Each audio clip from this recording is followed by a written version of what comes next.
lihat ada bom di mana itu pasti Islam. Terus ada tembak-tembakan di mana pasti yang itu Islam semua kan.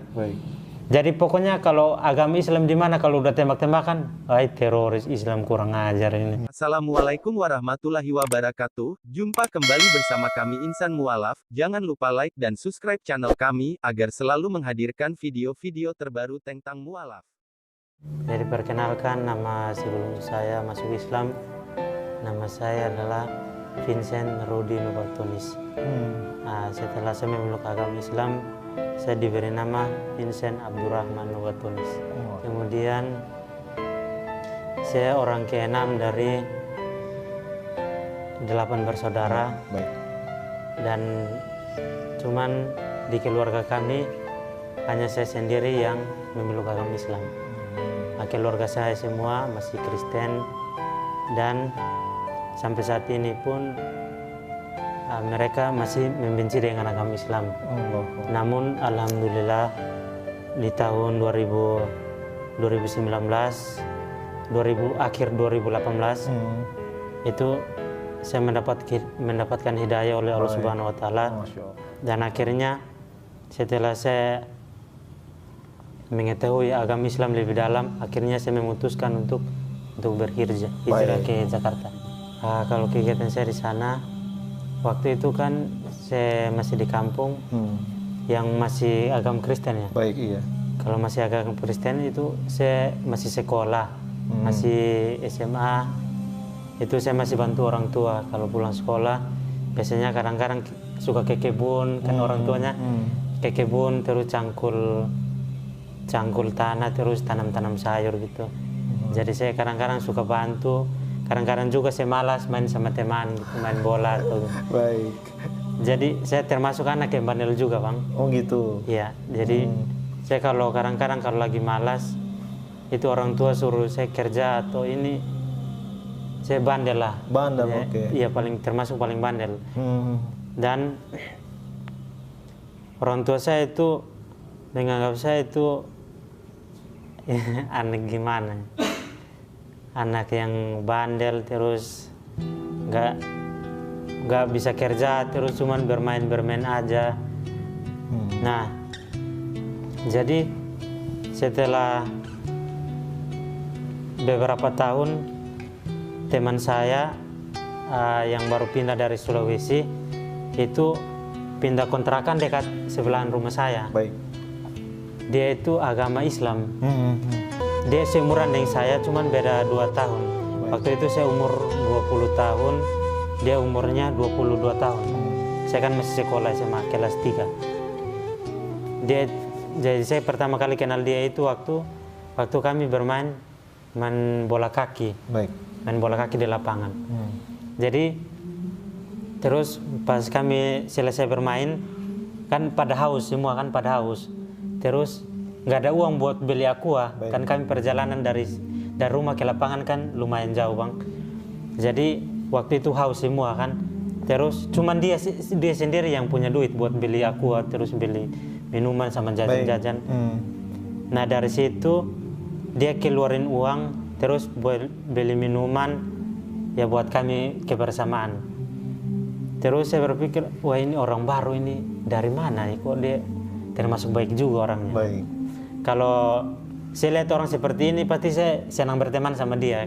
Karena soalnya teman saya yang lain itu kalau bilang soal berbagi itu ada yang pelit juga, Bang. Jadi mereka lihat-lihat dulu ini orangnya kayak gimana ini baru bisa dibagi. Pelit juga kan. Tapi memang jarang-jarang juga sih kayak gitu.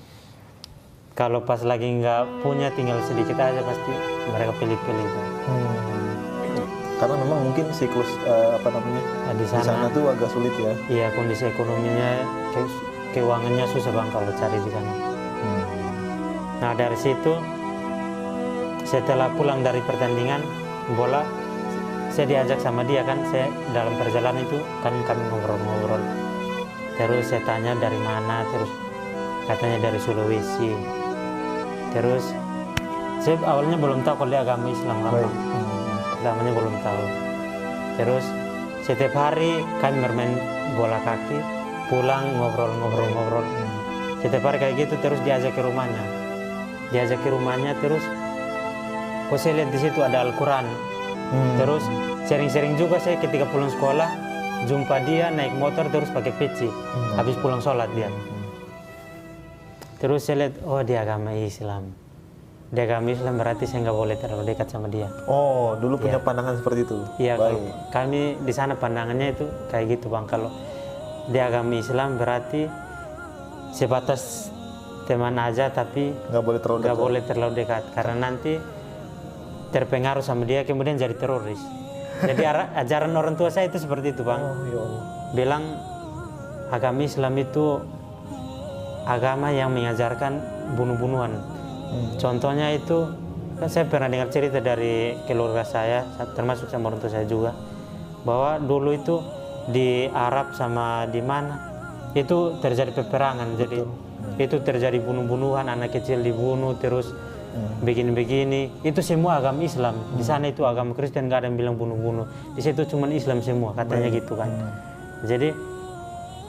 Jadi udah didoktrin dari kecil memang udah didoktrin seperti itu bahwa Islam itu agama ini. Jadi memang saya udah kayak keras ngikutin sama orang tua. Oh ternyata Islam itu seperti itu. Saya nggak boleh dekat sama dia. Walaupun dia baik tapi nanti saya didoktrin juga sama dia.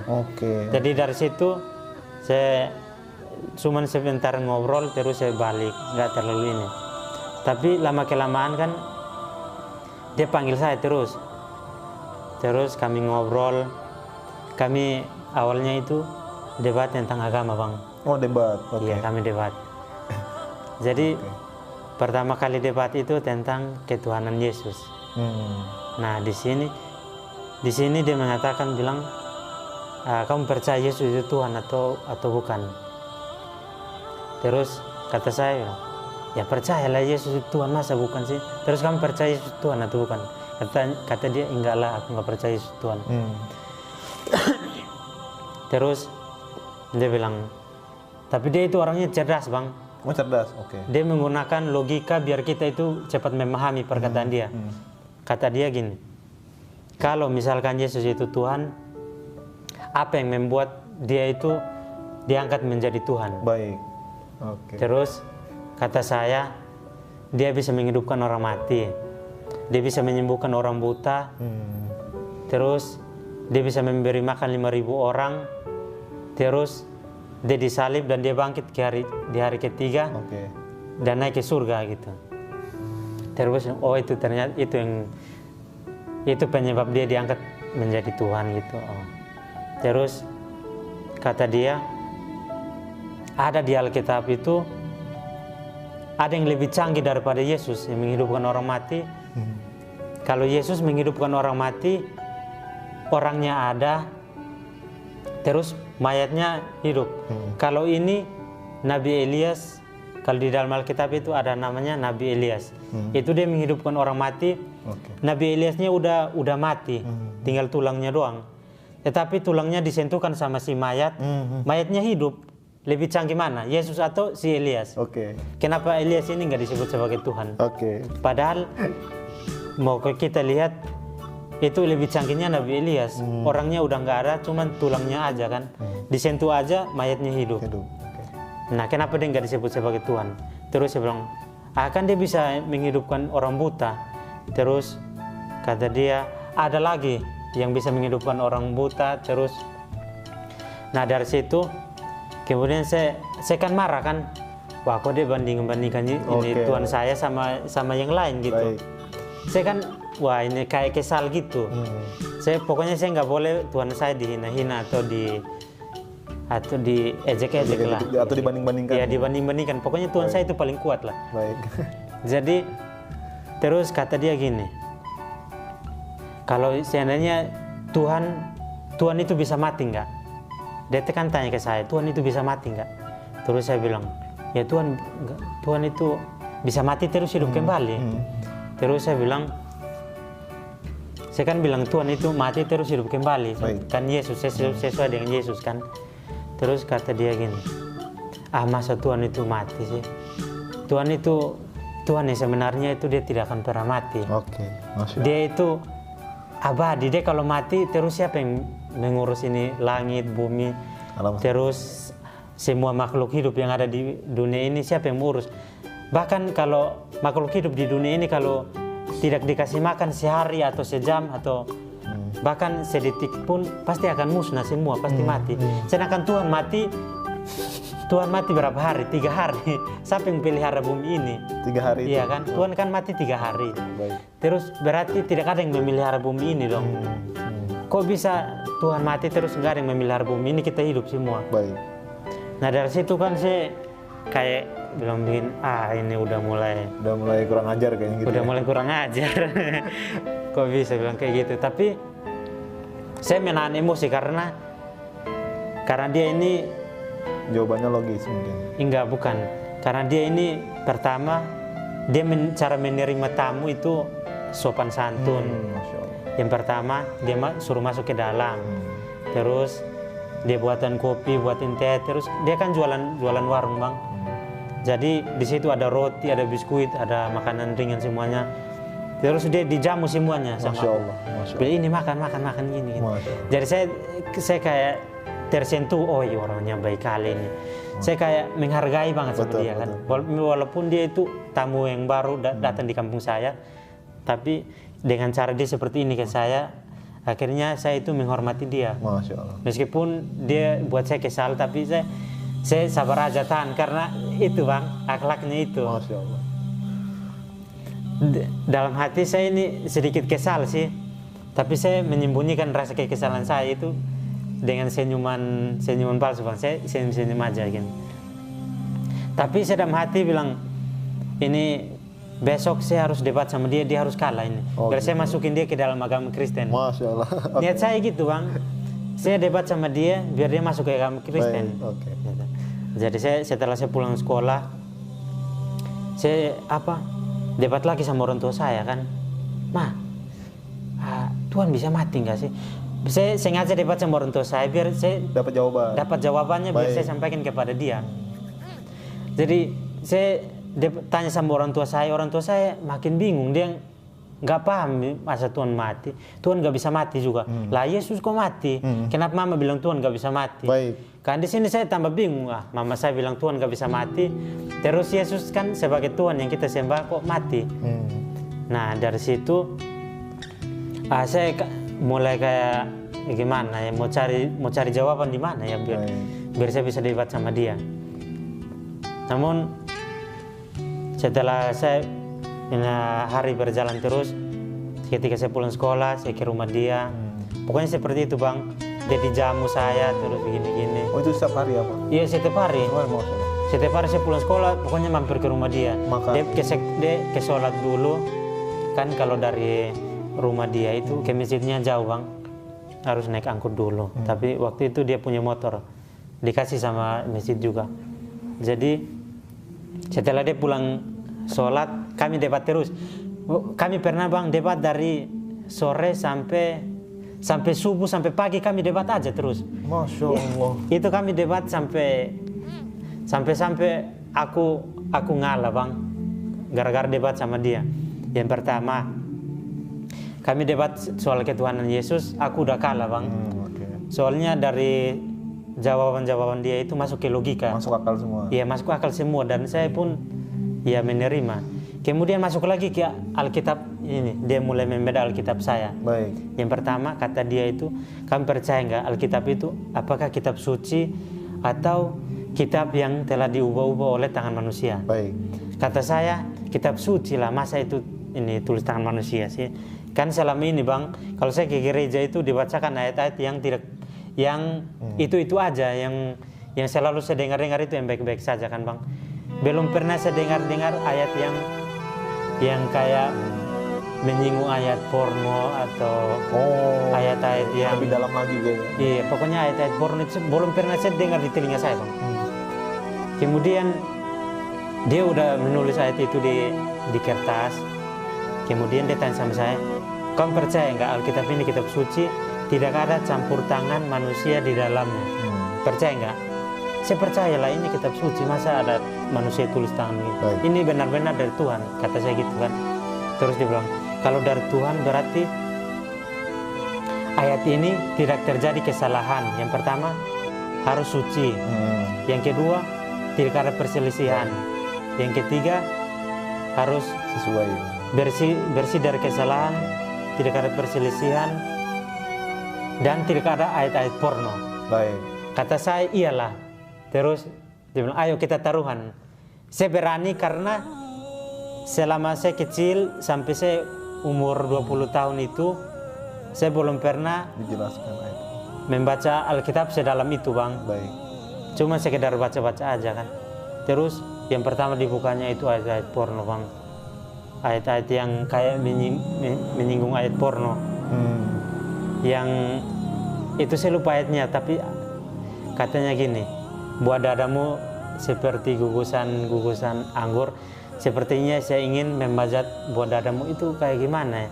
Pokoknya ayat-ayat porno lah, Bang. Baik. Pertama kali saya baca itu, saya berpikir, oh iya juga sih, tapi nggak apa-apa lah, ini kan kitab suci ya, kita Oke. jadi kita nggak boleh bilang ini ayat-ayat porno, ini kan dari Tuhan, kayak gitu kan.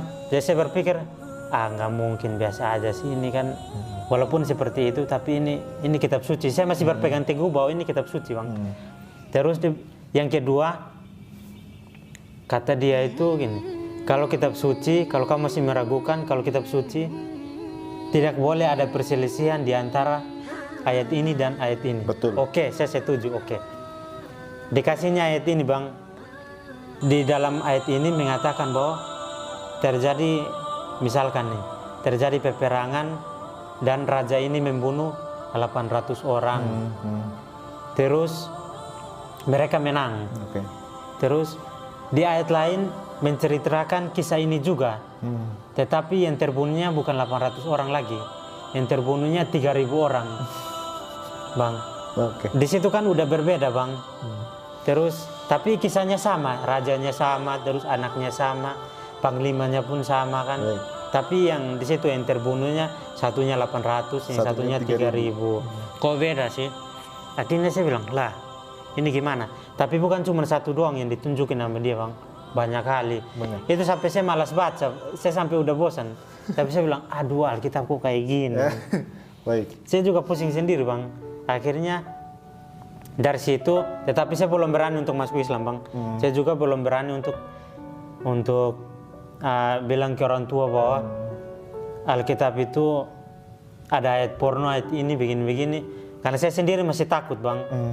Masih takut kalau kok bisa sih Alkitab saya kayak gini, kok bisa berselisih, bisa bertentangan, terus ada ini gini. Terus ada ayat lagi yang ditunjukin sama dia, satu, Yesus ditanya hari kiamat, dia tidak tahu. Betul. Ya kan? Itu yang membuat saya itu bilang begini, lah kok Yesus yang menciptakan hari kiamat, terus dia ditanya hari kiamat, dia tidak tahu, padahal dia yang menciptakan hari kiamat. Baik. Kok masa dia nggak tahu? Apa dia lupa? Nggak mungkin, masa Tuhan lupa sih, ya kan? Tuhan yang menciptakan hari kiamat, dia yang menghancurkan segalanya. Tetapi dia ditanya kapan hancurnya, dia nggak tahu. Betul. Nah dari sini logika saya mulai kebuka, Bang, pelan-pelan, Bang.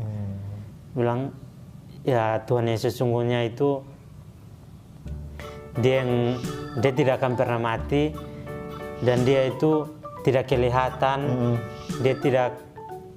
dia punya wajah tapi kita tidak tahu wajahnya itu seperti apa, punya tangan kita tidak tahu tangannya seperti apa. Baik. Dan dari situ saya mulai tanya sama orang tua saya, Mak, kenapa sih Yesus nggak tahu hari kiamat? Kan dia Tuhan, kok dia nggak tahu hari kiamat? Baik. Nah dari situ orang tua saya juga nggak bisa jawab, Bang. Nggak sekolah agama, nggak, pokoknya ikut-ikut aja sama. Betul. Dari nenek-nenek, dari bayi, dari sini ikut-ikut aja kan keturunan kami. Bapak saya tanya bapak saya juga nggak tahu, malah emosi, Bang. Bapak saya marah. Oke. Saya hampir dipukul gara-gara ini pasti belajar agama Islam sama teman saya. Teman saya kan namanya Arif. Terus adiknya Sahir, namanya Sahir. Saya sampai dimarah-marahin, sampai dilarang. Bapak saya kan galak orangnya. Waktu itu saya masih takut-takut sama bapak saya, kalau buat salah itu dipukul sampai nangis-nangis, itu dipukul lagi. Jadi bapak saya larang, bilang Saya pulang sekolah nggak boleh bermain. Pokoknya di rumah aja, mau tidur, mau makan, mau kerja, mau apa, terserah aja. Pokoknya di rumah aja, nggak boleh keluar. Kata bapak saya gitu kan. Terus saya tiap hari kan pulang sekolah di rumah aja. Aduh, ini gimana ya kok. Saya pokoknya harus mau debat sama dia biar dia itu masuk Kristen. Pokoknya saya kan niatnya awalnya itu gitu kan, debat sama dia biar dia masuk Kristen, Bang. Tetapi ini kan bapak saya udah larang saya untuk ini, berteman sama dia. untuk nggak keluar kan. Terus dia datang. Waktu dia datang ke rumah saya. Iya, si Arif. Masya Allah. Dia datang ke rumah saya itu, Bang. Dibawainnya beras. Terus makanan-makanan ini. Baik, Masya Allah. Terus kayak tamu, Bang. Tamu kalau datang itu bawa sesuatu. Tamu datang bawa sesuatu, terus nanya kabar kita, gini sehat atau enggak, gini. Ya kita mau marah gimana pun pasti kita akan terima dia dan kita pasti akan baik sama dia, Bang. Itu kuncinya itu. Meskipun kita marah sama dia, kalau dia itu baik sama kita pasti akan luluh hati kita, Bang. Orang tua saya dengan melihat dia seperti itu, dia datang bawa beras, bahkan dia punya uang ini buat beli ini. Masya Allah. Orang tua saya, Bang, sampai udah kamu keluar main bareng. Ya kamu bareng sama dia, kamu main. Masya Allah. Kamu udah nanti pulang sekolah kamu bermain sama dia, kayak gitu orang tua saya kan. Terus udah saya pulang sekolah main sama dia, terus dikasih saya sama dia Al-Quran. Waktu itu Al-Quran terjemahan Indonesia. Pertama kali, Bang, saya baca Al-Quran terjemahan Indonesia, belum pernah saya dengar kata-kata yang seindah ini. Al-Quran sampai-sampai saya terdiam. Ya Tuhan, kata-katanya itu sangat menyentuh dan bahasanya itu sopan, halus, terus menyentuh hati, kayak rasanya itu beda, Bang. Saya sampai keringat juga baca Al-Quran itu. Apa yang dibaca, Pak? Sampai saya bilang begini, wah, saya pinjam Al-Quran ini ya, saya pinjam buat saya baca-baca aja. Saya kan tertarik, waktu itu saya kan buka pertama itu, saya baca pertama itu tentang kisah siapa ya, Nabi Isa, terus Nabi Yusuf. Baik. Pokoknya kisah-kisah itu lengkap dan memang seperti ada sebagiannya mirip-mirip Alkitab, tetapi Alkitab itu dia putus, dia tidak menjelaskan sampai detailnya itu tidak. Kalau Al-Quran itu dari lahir sampai dia meninggal sampai ini pun semuanya lengkap. Dan dari situ saya kan, aduh ini saya pengen sekali bacain Al-Quran. Saya bilang sama dia, boleh saya pinjam Al-Quran ini, saya baca-baca di rumah. Katanya boleh aja, ambil aja nanti. Karena saya takut ketahuan sama orang tua saya, ada Alkitab di rumah kan, Bang. Itu kulitnya itu Alkitab. Saya ambil Alkitabnya, jadi saya rubah. Oke, sampulnya dirubah. Iya, sampulnya. Jadi sampulnya itu saya ambil, terus Al-Quran ini saya taruh di sampul Alkitab itu. Jadi saya kalau baca kan gini kan, jadi orang tua lihat kulitnya Alkitab, jadi mereka lihat dia lagi baca Alkitab. Tumben rajin baca Alkitab dia. Baik, Masya Allah. Saya diam-diam aja kan. Pokoknya setiap hari gitu. Saya kalau pulang habis makan, nggak ngapa-ngapain, tiba-tiba baca Al-Quran aja, baca begini. Akhirnya saya sampai nemu, sampai saya baca kisah Yusuf, Bang. Aduh, nangis aku, Bang. Masya Allah. Nangis sampai aku nggak tahan gimana ya. Sampai aku bilang begini ya, memang agama Islam itu agama yang benar ya. Agama saya kan belum tahu Tuhan mereka itu siapa. Terus di dalam Alkitab itu tulisannya Allah. Kok sama-sama Alkitab tulisannya Allah juga. Terus saya tanya sama dia, Tuhan kalian itu yang biasa kamu panggil Allah itu siapa? Terus kata dia, Allah itu yang menciptakan langit dan bumi. Baik. Dia yang menciptakan tubuh ini, dia menciptakan manusia. Segala sesuatu yang ada di dunia ini, dia lah yang menciptakan. Dia tidak pernah mati, dan dia tidak pernah mengantuk, tidak pernah tidur, dan dia tidak pernah capek. Kan di Alkitab itu setelah Allah menciptakan langit dan bumi, dia beristirahat kan. Setelah 7 hari itu dia beristirahat. Di Alkitab Allah itu beristirahat. Kalau di Al-Quran Tuhan tidak mengantuk, Tuhan tidak tidur, Tuhan tidak beristirahat, Tuhan tidak pernah capek. Nah seperti itu. Loh istimewa kali Tuhan di agama Islam ini, tidak pernah capek. Pokoknya kayak hebat lah, lebih hebat. Masya Allah. Ternyata sama juga ya sama Allah di Kristen ini. Tetapi cuman penyebutannya yang beda. Saya bilang, oh ternyata sama juga, cuman beda penyebutan aja. Terus saya dalam hati bilang, wah ini udah terbukti ya memang agama Islam ini benar. Itu dalam hati saya kayak gini bang. Terus saya debat lagi sama orang tua saya kan. Saya ingin menyampaikan apa yang disampaikan sama dia, ya, sama saya ini, biar orang tua saya itu ngebantah saya gitu. Ngajakin masuk Islam dulu. Enggak. Oh gitu. Saya pengennya orang tua itu mereka terbuka juga seperti saya, apa yang saya rasakan. Oke. Biar nanti mereka ini hatinya terbuka, terus mereka masuk Islam, baru saya masuk Islam. Karena saya malu bang, kalau misalkan saya masuk Islam duluan, terus ketahuan sama keluarga, sama teman-teman, pasti yang pertama saya malu, yang kedua saya diusir, pasti. Yang ketiga dipukul, terus saya nggak tahu mau ngapain lagi bang. Sekolah saya putus. Saya kan pikir masa depan juga bang, wah ini saya kan masih sekolah. Terus setiap hari seperti itu bang, saya mau masuk Islam tapi ragu gitu. Saya ditambah lagi, saya pulang sekolah itu ke rumah dia. Terus dia kan punya HP Android. Saya kan sama sekali nggak punya HP bang. Itu HP saya itu, HP jadul, HP Nokia bang, buat telepon doang, nggak bisa internetan. Punya dia HP internetan. Jadi diputarnya film-film Islamik. Baik, Masya Allah. Yang pertama kali saya nonton itu film Islamik itu Nabi Sulaiman bang. Masya Allah. Yang dia punya kekayaan melimpah. Terus ada Ratu Balkis yang mau, ya Ratu Balkis. Oke. Terus Nabi Sulaiman ini bisa menundukkan jin. Betul. Dia bisa memerintahkan hewan, semua hewan dia bisa berbicara juga. Pokoknya istimewa lah. Pokoknya saya nonton kisah Nabi Sulaiman, aduh, tertarik juga bang. Saya kayak, aduh mau nangis gimana ya. Jadi saya bilang, aduh ini, pokoknya Islam agama yang benar lah. Masya Allah. Mulai dari situ saya punya tekad bang. Saya punya tekad. Saya debat dulu sama orang tua saya. Mereka harus masuk Islam duluan. Kalau orang tua saya udah masuk Islam berarti udah kuat bang. Saya masuk Islam, gak ada yang bisa mau usir saya. Gak ada. Sekolah saya nggak putus. Terus saya nggak bakalan malu. Orang tua saya aja udah masuk Islam, ngapain malu kan. Tapi begitu saya debat sama orang tua saya, kamu mulai kurang ajar ya sama orang tua. kamu mulai kurang ajar sama orang tua. Lama-lama nanti kamu masuk Islam, saya lihat-lihat ini. Kalau kamu masuk Islam, kau lihat aja nanti. Bapak gantung, baru bapak pukul. Nanti kamu putus sekolah, terus kamu ini. Pokoknya saya diancam lah kalau saya diancam kalau masuk Islam bang. Terus waktu itu kan saya pengen masuk Islam. Terus tiba-tiba saya mimpi bang. Saya mimpi dalam suatu majelis. Ini majelisnya majelis gereja bang.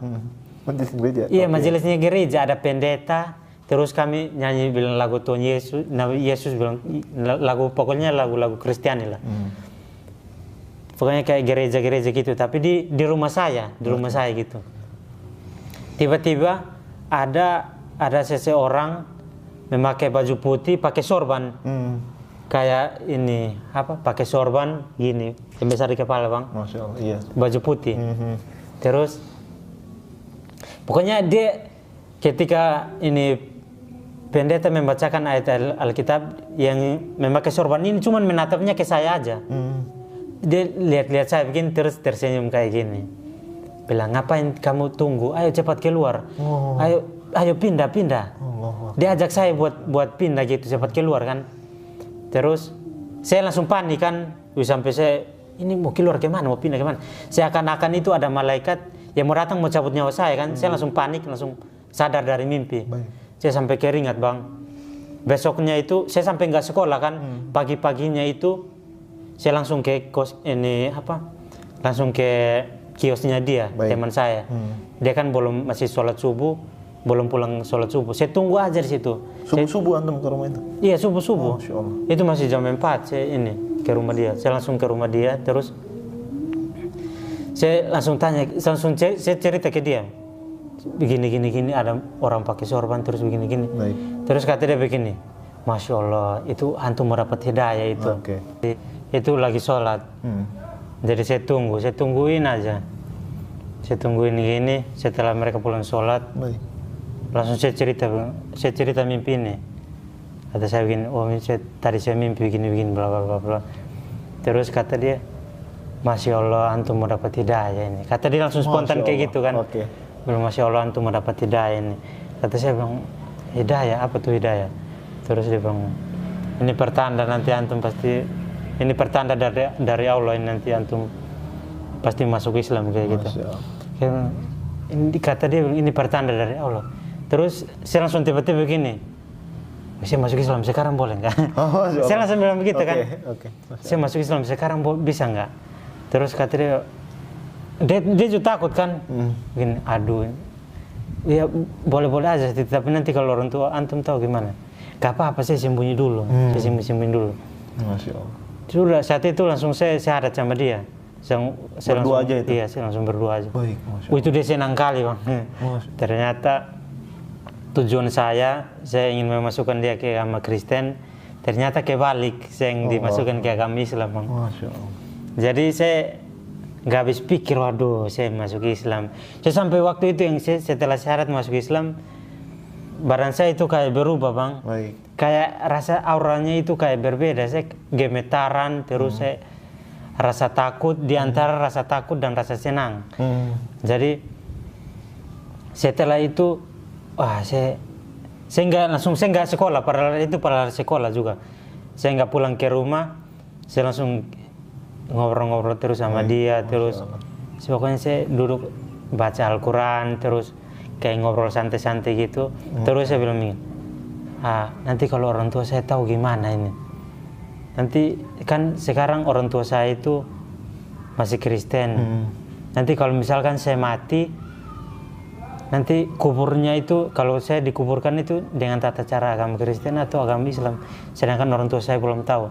Terus kata dia gini, bilang, insya Allah nanti Allah akan permudahkan, antum tenang aja, Allah itu punya cara yang baik untuk antum. Pasti antum suatu saat nanti itu orang tua antum pasti akan tahu.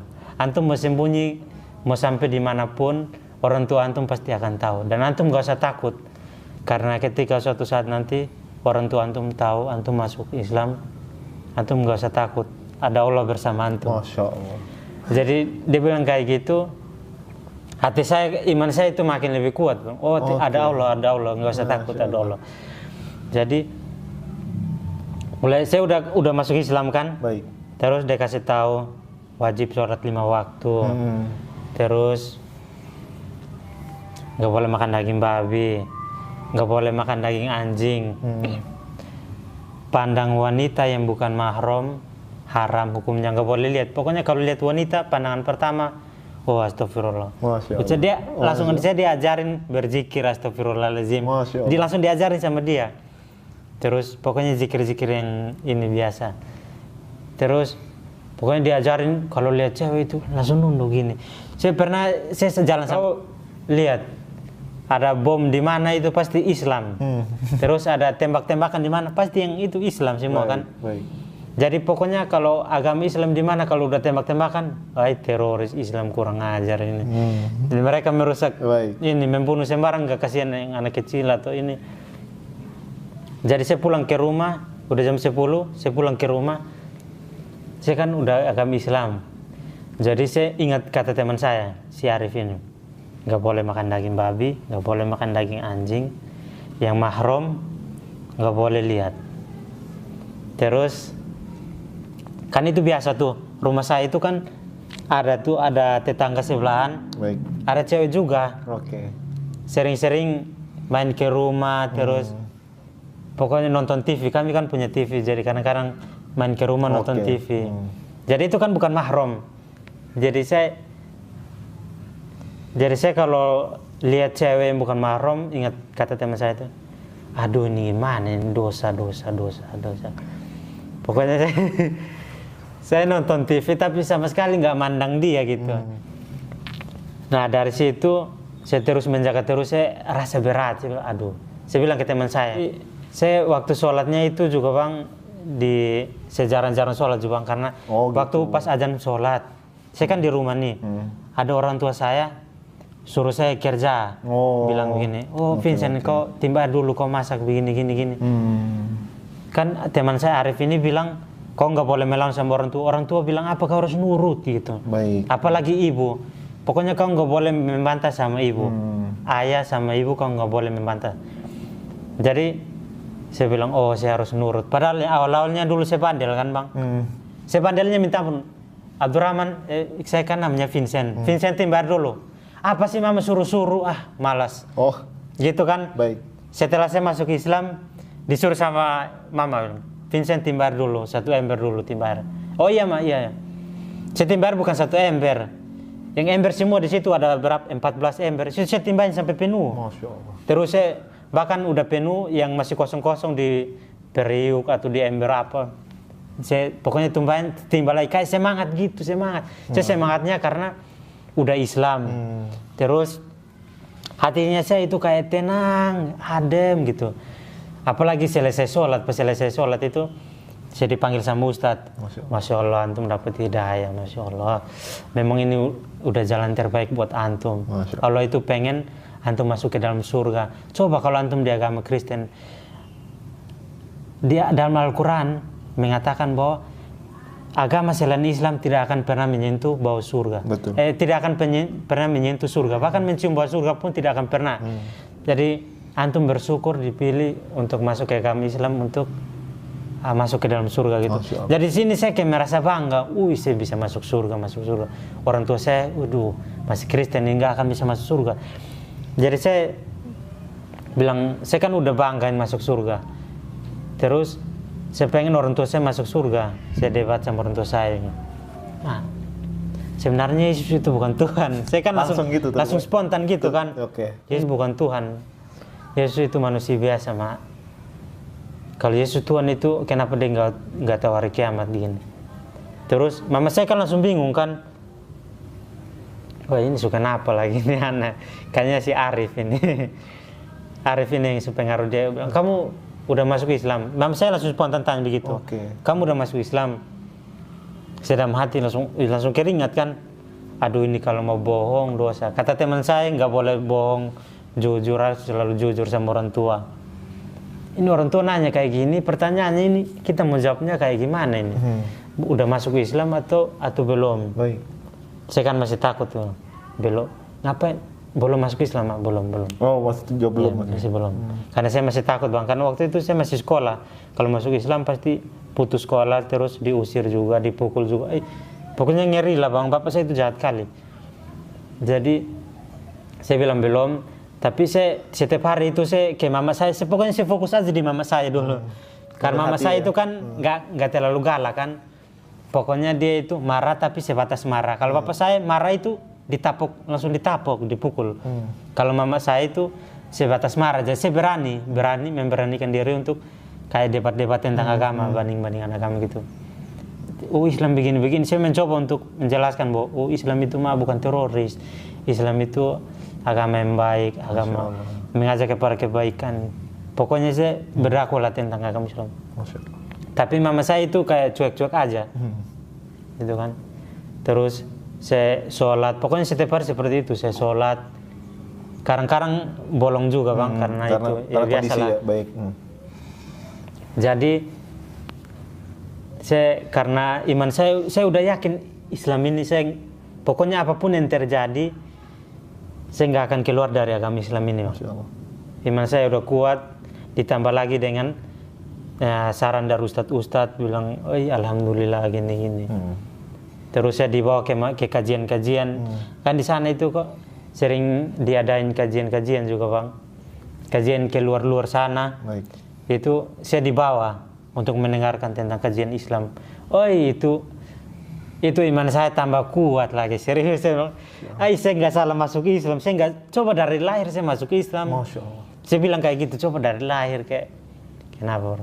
Tapi memang ini udah jalannya Allah untuk saya masuk Islam. Akhirnya karena saya kan udah saking mantap, saya udah saking saking percayanya sama Islam, terus saking ininya, saya debat sama teman saya. Pokoknya saya nggak mau ngalah, dia juga nggak mau ngalah, Bang. Akhirnya saya bilang, oh, saya kan udah emosi kan, udah kasih keluarin bukti-bukti semua, bilang Yesus bukan Tuhan, kalau Yesus Tuhan gini. Terus Alkitab, oh itu udah campur tangan manusia. Kalau memang dia suci, kenapa ada perselisihan, ada porno gini. Tapi dia masih kayak ngotot itu ya. Ngotot, iya istilah. Dia masih ngotot gitu, kayak mancing emosi kita, Bang. Dia bilang, kalau ini lu parah menghina Tuhan Yesus, terus lu menghina Alkitab, terus lu menghina patung-patung. Nah dari situ, Bang, dari situ dia tanya, bilang kan setiap hari saya dekat sama Arif kan, pokoknya Arif di mana saya di situ, Arif di mana saya di situ. Jadi mereka kayak curiga gitu, ini pasti jangan sampai dia udah masuk Islam ini. Jadi mereka curiga gitu. Jadi teman saya ini langsung spontan, jangan sampai lu masuk Islam. Karena dalam keadaan yang emosi, saya langsung, iya saya masuk Islam. Saya emosi karena kami kan debat, dia nggak mau ngalah terus. Padahal saya udah bukti semuanya, udah keluarin semua. Dia nggak mau ngalah, malah ngotot gitu kayak mau ngajak berantem. Aduh, kurang ajar ini. Jadi akhirnya, iya saya udah masuk Islam. Masya Allah. Begitu saya bilang saya udah masuk Islam, nah dari situlah menyebar luas itu. Menyebar luas, Bang. Sampai kampung atas, kampung bawah, semua datang. Bilang, oh ada penistaan agama Islam, bilang hina agama Kristen, bilang gini. Ada agama Islam hina agama Kristen, bilang Yesus bukan Tuhan, agama ini Alkitab ada ayat porno begini. Itu sampai orang udah panas sekali, Bang. Bilang kayak begini, orangnya di mana, pengen saya bunuh. Sampai kayak gitu, Bang. Wah itu sampai, padahal itu teman saya, Bang, teman yang saya anggap itu dekat ya. Iya, teman dekat lah, teman terpercaya, teman main lah.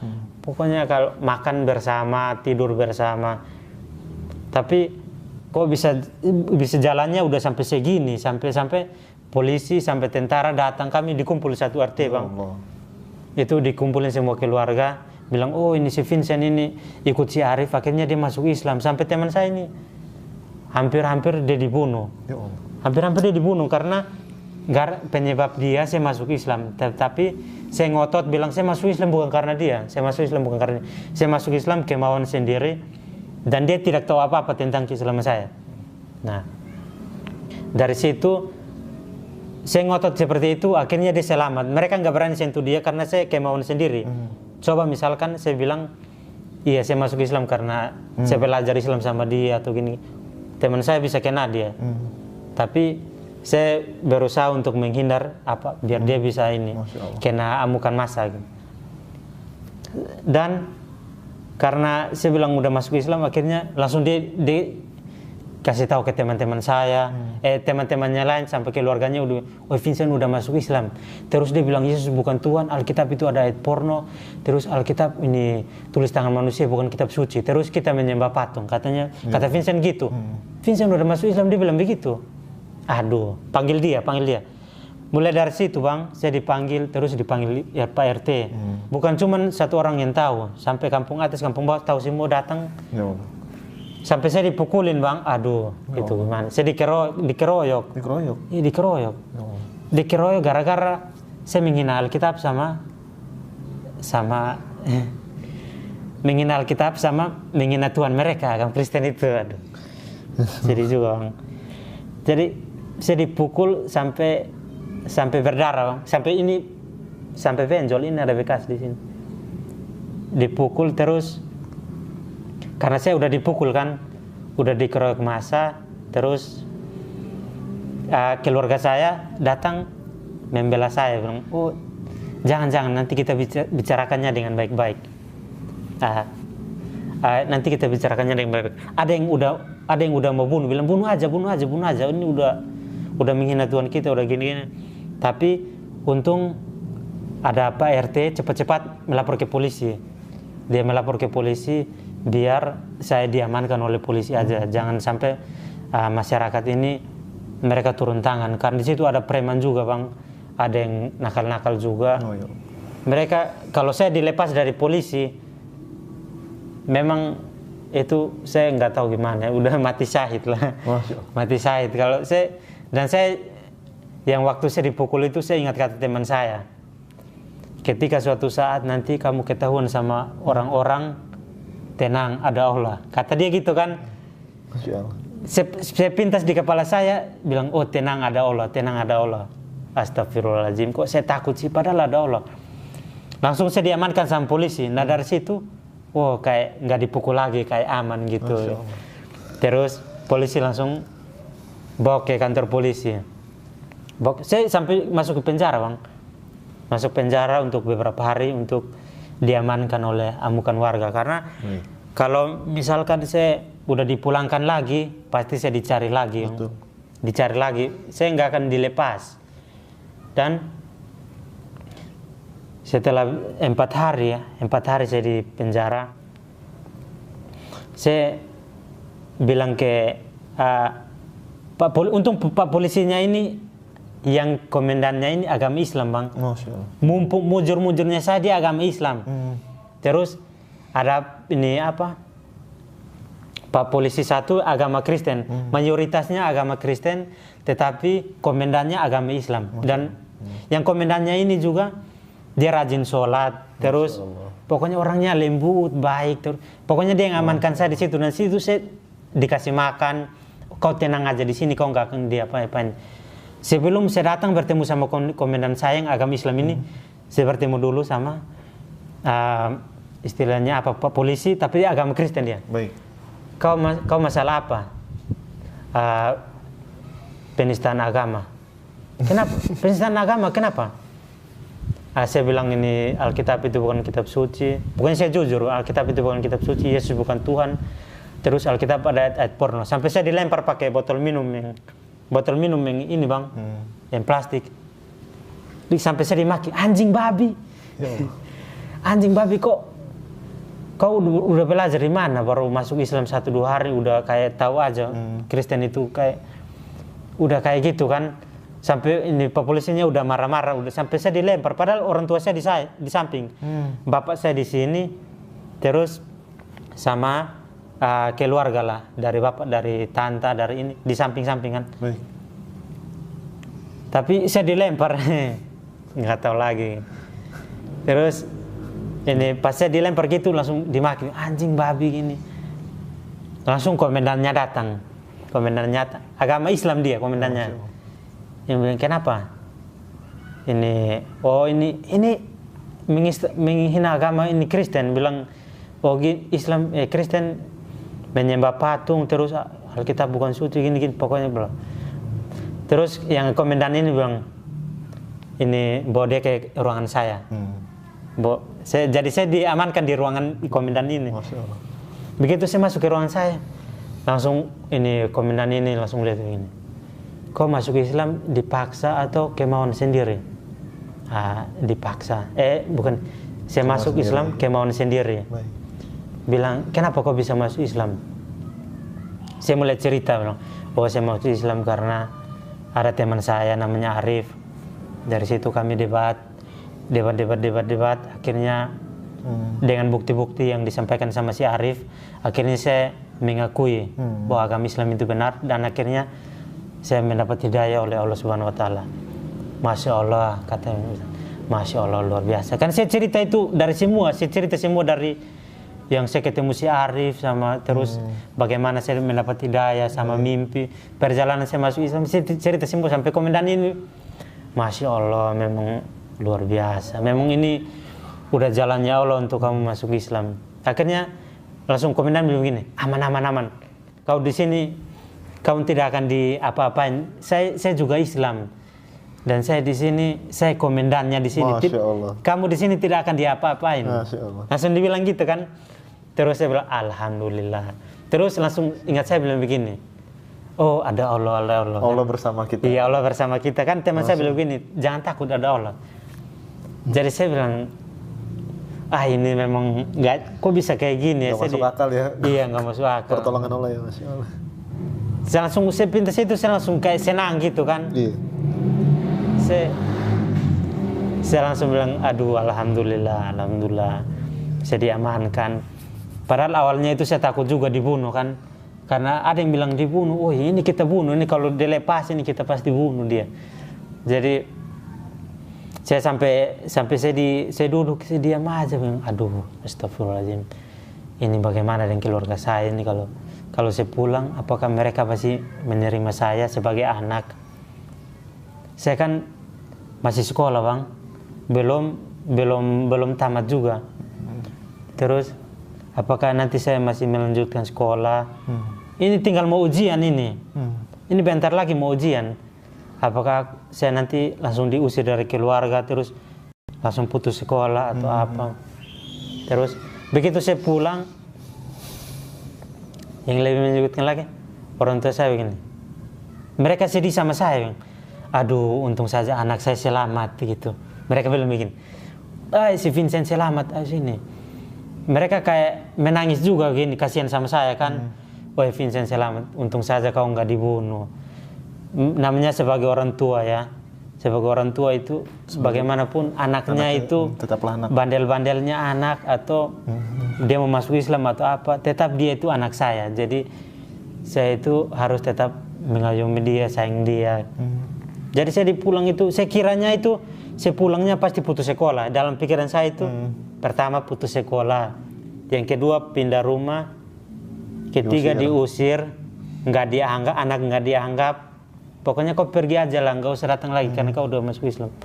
Pikiran saya begitu kan. Saya dalam perjalanan ini saya berdoa, ya Allah tolonglah saya biar saya minimal saya tamat SMA dulu biar saya langsung pindah saya langsung pengen berhijrah gitu. Saya jangan di sini lagi karena saya nggak mau ada di sini dengan lingkungan seperti ini. Saya pokoknya nggak mau di sini lagi. Saya dalam perjalanan saya berdoa seperti itu kan. Tapi saya pulang ke rumah dulu, saya masih mampir ke masjid. Terus saya langsung sholat kan sama teman saya. Teman saya itu kami langsung duduk di ruangan, pokoknya di ruangan kecil lah sama ustadz. Mereka Masya Allah, pokoknya kayak mendukung gitu. Jadi saya kayak imannya itu kayak makin kuat ya? Iya makin kuat. Saya bilang, nggak apa-apa meskipun saya mau dipukul atau mau dibunuh. Kata mereka bilang begini, kalau misalkan waktu itu kau dibunuh, kau mati syahid, kau tahu nggak? Orang yang mati syahid masuk surga tanpa hisab, langsung masuk surga. Masya Allah, kenapa saya nggak mati syahid aja? Saya bilang kayak gitu. Kenapa saya nggak mati syahid aja? Saya kan langsung imannya kuat. Aduh, tapi ini memang mungkin perjalanan Allah ya. Allah udah merencanakan ini untuk saya tinggal melewatinya aja. Jadi mereka bilang, aduh Masya Allah, antum ini memang luar biasa. Memang saya akui antum ini, kata Ustadz gitu, saya akui antum ini memang sampai segitunya antum mempertahankan agama Islam. Kan pada waktu itu saya kan ditanya, kamu mau masuk Islam, nanti kami penjarakan kamu ke dalam penjara. Kalau kamu kembali ke agama Kristen, pasti kamu bebas dari penjara, terus kamu pokoknya aman-aman aja lah. Mau pilih masuk Kristen atau agama Islam. Tetapi di situ saya ngotot, saya tetap agama Islam. Saya nggak akan mau pindah ke agama Kristen. Apapun yang terjadi, pokoknya saya agama Islam. Masya Allah. Jadi terus mereka bilang, oh iya dia keras kepala ini. Oke, langsung bawa ke kantor polisi. Langsung dibawa ke kantor polisi. Jadi pokoknya saya cerita sampai setelah pulang dari penjara 4 hari saya ke masjid. Terus kata Ustadz bilang, saya cerita ke Ustadz yang semua, saya dipukul di gini. Terus saya cerita ke Ustadz begini, Ustadz sama teman saya Arif ini. Teman Arif saya sampai nangis. Dia sampai nangis terharu. Aduh teman saya ini gimana. Kamu sampai segitunya antum mempertahankan agama Islam, sampai dipukul, sampai digini.